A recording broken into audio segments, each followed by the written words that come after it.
ஜெயிச்சாங்க சன்ரைசர்ஸ். முக்கியத்துவம் இதுதான். சன்ரைசர்ஸ் ஹைதராபாத் ஜஸ்ட் ஒரு தின் லைன் தான் இருக்கு. அதை பிடிச்சிட்டு இது வரைக்கும் இருக்காத டோர்னமெண்ட்ல ஜெயிச்சா 6 பாயிண்ட் போய் ஒரு படி மேலே போகலாம்.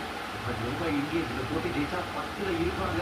எக்ஸ்ட்ரா ரேட்டு சூப்பராக இருக்கும். 3வது இடத்துக்கு முன்பதற்கான வாய்ப்புகள் இருக்கு. டாஸ் கொஞ்ச நேரத்துக்கு முன்னாடி நடந்துச்சு. ஹார்திக் பாண்டியா டாஸை ஜெயிச்சாரு. போலிங் தேர்வு செஞ்சாரு. ஞாபகம் இருக்கும். இதே கிரவுண்டே இதுக்கு முந்தைய போட்டியில் 245 சேஸ் செய்யப்பட்டுச்சு. இல்லைன்னு காட்டுது. ஆனால் அவர் இம்பாக்ட் லிஸ்ட்ல இருக்காரு. அவர் போலிங் போடும்போது உள்ள வருவதற்கான வாய்ப்பு இருக்கு. ஜெயதேவ் உணர்த்த ஏகப்பட்ட அனுபவங்கள் இருக்கு அவருக்கு. அவர் டீமுக்குள்ளே அடைகிறாரு. இம்பாக்ட் லிஸ்ட் அது முகமது ஷமி இல்லைன்னா அப்படி பிச் கொஞ்சம் திரும்பிச்சுன்னா ராகுல் செஹர் வருவதற்கான வாய்ப்பு இருக்கு. மும்பை இந்தியன்ஸ்ல அவங்களும் ஒரு மாற்றம் செஞ்சிருக்காங்க. அஸ்வினி குமார் வெளியில போயிருக்காரு. அவர் சொல்ல விக்னேஷ் புத்து உள்ள வராரு.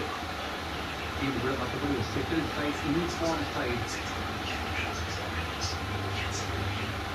இம்பாக்ட் சைட்ல ரோஹித் சர்மா உள்ள வருவதற்கான வாய்ப்பு இருக்கு. ஸோ விக்னேஷ் புத்து வெளியே போயிடுவாரு மும்பை இந்தியன்ஸ் பேட்டிங் வரும்போது. अमिताभ बच्चन पहलगाम ले गए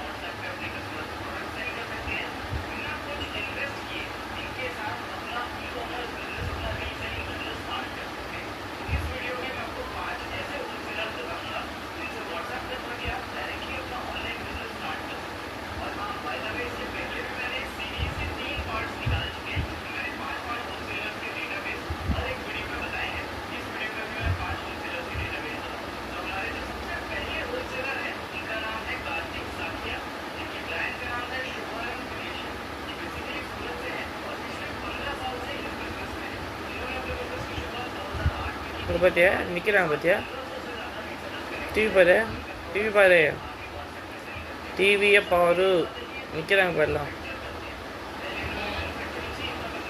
எப்போ பார்க்க மாட்டேங்க. இல்லை let us all stand peace and humanity. அவருக்காக